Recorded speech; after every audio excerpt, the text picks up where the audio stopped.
नमस्कार, आप देख रहे हैं दिन भर बिहार। मैं हूं आपके साथ मधु। जानेंगे आज दिन भर बिहार में क्या क्या हुआ, तो नजर डालते हैं सबसे पहले सुर्खियों पर। ईद के मौके पर फुलवारीशरीफ खानकाह पहुंचे नीतीश कुमार, लोगों को दी मुबारकबाद। गांधी मैदान में नहीं पहुंचे नीतीश कुमार, बेटे निशांत कुमार ने नमाजियों से मिलकर दी ईद की मुबारकबाद। पूर्णिया में ईद पर मस्जिद पहुंचे सांसद पप्पू यादव, नमाजियों से मिलकर दिया भाईचारे का संदेश। ईद मिलन में प्रशांत किशोर का बड़ा बयान, बोले नीतीश कुमार को लेकर कही बात अब हो रही है सच। ईद पर मुकेश सहनी का बड़ा बयान, बोले निशांत कुमार को सीएम बनाना होता तो बीजेपी खेल नहीं करती। बिहार दिवस पर पटना में सजेगा सुरों का महाकुंभ, शान सोना महापात्रा और पपौन बिखेरेंगे जादू। पटना नीट छात्रा मौत केस में मामा से सीबीआई की पूछताछ के बाद उठे गंभीर सवाल। विक्रमशिला सेतु को लेकर फैली अफवाहों पर विराम, एसडीओ बोले पुल पूरी तरह से सुरक्षित। बिहार में 27 मार्च तक मौसम का अलर्ट, आंधी बारिश और तेज हवा को लेकर जारी की गई चेतावनी। शराबबंदी वाले बिहार में एसआई का वीडियो वायरल, जांच के आदेश के बाद पुलिस विभाग ने मचा हड़कंप। अब खबरें जानेंगे विस्तार से। बिहार के मुख्यमंत्री नीतीश कुमार ईद के मौके पर शनिवार को फुलवारीशरीफ स्थित प्रसिद्ध खानकाह मुजीबिया पहुंचे। वहां उन्होंने खानकाह से सजदा नशी हजरत मौलाना सैयद शाह आयतुल्लाह कादरी से मुलाकात की, उन्हें ईद की मुबारकबाद दी। मुख्यमंत्री के खानकाह पहुंचने पर प्रबंधक मौलाना मिन्हाजुद्दीन कादरी मुजीब और नगर सभापति मोहम्मद आफ्ताब आलम ने उन्हें टोपी और गमछा पहनाकर गर्मजोशी के साथ स्वागत किया। इसके बाद मुख्यमंत्री सजदा नशीन के हुजरे में पहुंचे और उन्हें लगभग 10 मिनट तक मुलाकात की। मुख्यमंत्री लगभग 10 मिनट तक खानकाह परिसर में रहे। इस दौरान उन्होंने मौजूद लोगों का अभिवादन किया और हाथ हिलाकर ईद की मुबारकबाद दी। सड़क के किनारे खड़े लोगों ने भी मुख्यमंत्री की एक झलक पाने के लिए उत्साह दिखाया। मुख्यमंत्री के आगमन को लेकर खानकाह एवं आसपास के इलाकों में सुरक्षा के पुख्ता इंतजाम किए गए थे।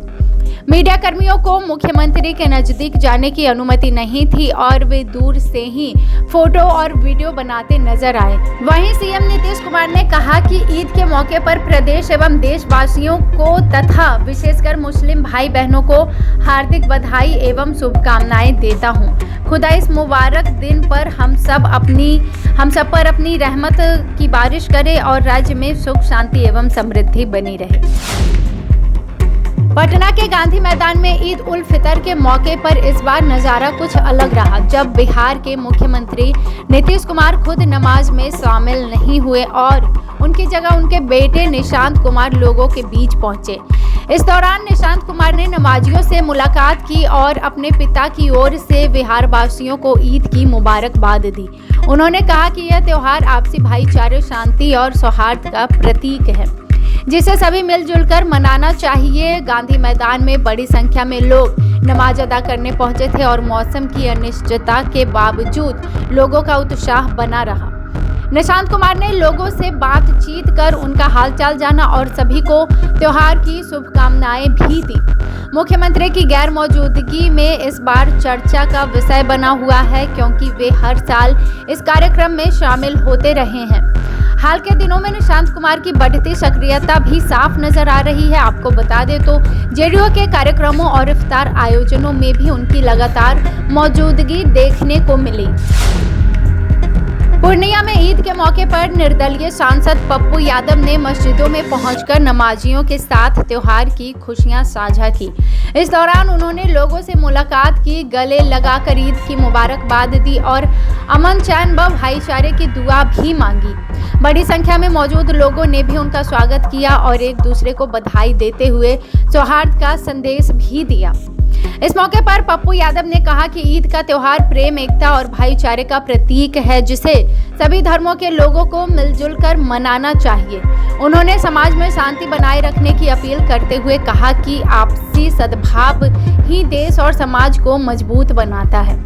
ईद के अवसर पर मस्जिदों के आसपास उत्साह का माहौल देखने को मिला, जहां लोगों में नमाज अदा करने के बाद एक दूसरे को गले लगाकर बधाई दी। पप्पू यादव की मौजूदगी से माहौल और भी खास हो गया और लोगों में उत्साह देखने को मिला। जन स्वराज के संस्थापक प्रशांत किशोर की ओर से आज ईद मिलन समारोह का आयोजन किया गया, जहां नमाजियों से मुलाकात कर सुख, शांति और अमन के लिए इबादत की उन्होंने। इस दौरान उन्होंने लोगों को ईद की मुबारकबाद दी और आपसी भाईचारे का भी संदेश दिया। कार्यक्रम में बड़ी संख्या में लोग शामिल रहे और पूरे माहौल में सौहार्द का भाव देखने को मिला। मीडिया से की बातचीत के दौरान प्रशांत किशोर ने कहा कि जब उन्होंने पहले यह बात कही थी कि नीतीश कुमार मुख्यमंत्री नहीं रहेंगे, तब उनका मजाक उड़ाया गया था, लेकिन अब उनकी बात सच साबित होती दिख रही है।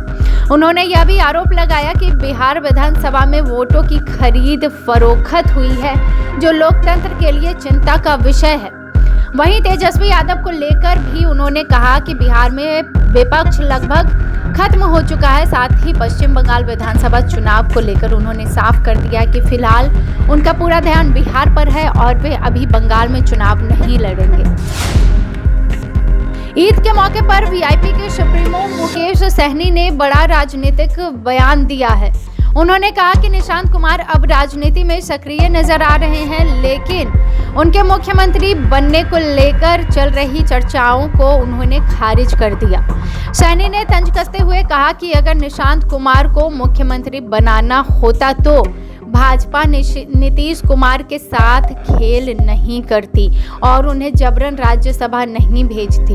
उन्होंने आरोप लगाया कि जदयू के नेताओं के बीच भ्रम फैलाया जा रहा है और राजनीतिक माहौल को जानबूझकर प्रभावित करने की कोशिश की जा रही है। इस बयान के बाद बिहार की सियासत में नई बहस छिड़ गई है। वहीं जब उनसे एनडीए में शामिल होने के लेकर सवाल पूछा गया तो उन्होंने साफ तौर पर कहा कि उनका एनडीए में जाना तय है या नहीं, ये कोई बड़ी बात नहीं है, लेकिन जो देश के प्रधानमंत्री है नरेंद्र मोदी, वो वीआईपी पार्टी ज्वाइन कर देंगे। पटना में बिहार दिवस 2026 के मौके पर इस बार भव्य सांस्कृतिक आयोजन होने जा रहा है, जिसमें संगीत का खास महाकुंभ सजने वाला है। आपको बता दें तो राजधानी के गांधी मैदान में 22 से 24 मार्च तक 3 दिवसीय कार्यक्रम आयोजित किया जाएगा, जहां देश के प्रसिद्ध गायक शान, सोना महापात्रा और पपौन अपनी प्रस्तुतियों से समा बांधेंगे। इस 3 दिवसीय महोत्सव में हर दिन अलग अलग कलाकार अपनी प्रस्तुति देंगे, जिससे संगीत प्रेमियों को विविधता से भरपूर अनुभव मिलेगा। कार्यक्रम में सिर्फ संगीत ही नहीं बल्कि नाटक, मुशायरा और सांस्कृतिक गतिविधियां भी आयोजित की जाएंगी, जो बिहार की समृद्धि परंपरा को दर्शाएंगे। गांधी मैदान में दोपहर से लेकर देर शाम तक चलने वाले इस आयोजन में बड़ी संख्या में लोगों के जुटने की संभावना बताई जा रही है। साथ ही आपको बता दें कि प्रदर्शनी, लोक नृत्य, व्यंजन मेला और अन्य सांस्कृतिक कार्यक्रम भी आकर्षण का केंद्र होंगे। इस भव्य आयोजन का उद्देश्य बिहार की सांस्कृतिक विरासत को बढ़ावा देना है। पटना के चर्चित नीट छात्रा मौत मामले में सीबीआई जांच एक बार फिर सवाल के घेरे में आ गई है। ताजा घटनाक्रम में सीबीआई ने छात्रा के मामा को पूछताछ के लिए पटना स्थित कार्यालय बुलाया, जहां करीब 1 घंटे में उनसे लगभग 25 सवाल किए गए। पूछताछ के बाद मामा ने जांच एजेंसी पर गंभीर आरोप लगाते हुए कहा कि मामले में लीपापोती की जा रही है और जांच सही दिशा में नहीं बढ़ रही है। इसी बीच पीड़ित पक्ष के वकील ने भी सीबीआई की कार्यशैली पर सवाल उठाते हुए कहा कि असली आरोपियों पर सख्ती नहीं दिखाई जा रही है, जबकि परिवार से बार बार पूछताछ की जा रही है। वहीं मामले की गंभीरता को देखते हुए जांच अधिकारी को भी बदल दिया गया है और नए अधिकारी के नेतृत्व में जांच आगे बढ़ाई जा रही है। गौरतलब है कि पटना के शंभू गर्ल्स हॉस्टल में नीट की तैयारी कर रही छात्रा की संदिग्ध मौत के बाद यह मामला पूरे राज्य में चर्चा का विषय बना हुआ है। भागलपुर के विक्रमशिला सेतु को लेकर फैली अफवाहों के बीच प्रशासन ने स्थिति स्पष्ट कर दी है। सेतु के नीचे एक फॉल्स दीवार के नदी में गिरने की खबर के बाद सदर एसडीओ विकास कुमार ने पुल निर्माण निगम के अभियंताओं के साथ मौके पर पहुंचकर निरीक्षण किया। साथ ही आपको बता दें कि जांच के बाद उन्होंने बताया कि सेतु के मुख्य स्ट्रक्चर में किसी भी प्रकार की कोई क्षति या खराबी नहीं पाई गई है और पुल पूरी तरह से सुरक्षित है। उन्होंने स्पष्ट किया कि जो दीवार गिरी है वह निर्माण के दौरान पानी के दबाव को नियंत्रित करने के लिए बनाई गई थी और वो टेम्पररी दीवार थी, यानी वो फॉल्स दीवार थी जो पुल का स्थायी हिस्सा नहीं है।